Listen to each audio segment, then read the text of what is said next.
మేము కొత్త రోలు ఎప్పుడు తెచ్చుకున్నా కానీ ఇలాగే చేస్తాము. మా అమ్మమ్మల నాటి కాలం నుంచి ఉంది. ఖచ్చితంగా ఇలా చేయాల్సిందే.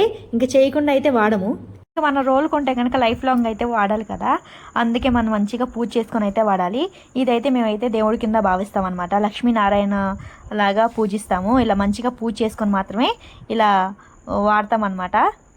ఇంకా వాటర్తో అయితే నీట్గా క్లీన్ చేసేసుకోవాలి. క్లీన్ చేసుకున్న తర్వాత పసుపు బొట్లు పెట్టాలి. అలాగే దానిపైన కుంకుమ బొట్లు కూడా పెట్టాలన్నమాట. అలా పెట్టేసిన తర్వాత ఉండ్రాలు ఎలా చేస్తారో తెలుసు కదా, ఉండ్రాలు చేసుకొని దానిపైన ఇట్లా పోయాలన్నమాట. అలాగే దానికి తాంబూలం కూడా పెట్టాలి. తర్వాత బియ్యం నానబెట్టినవి ఉంటాయి కదా, నానబెట్టినవి వేసేసుకొని ఇలా దంచుకోవాలి. అలాగే మంచిగా రుబ్బుకోవాలన్నమాట.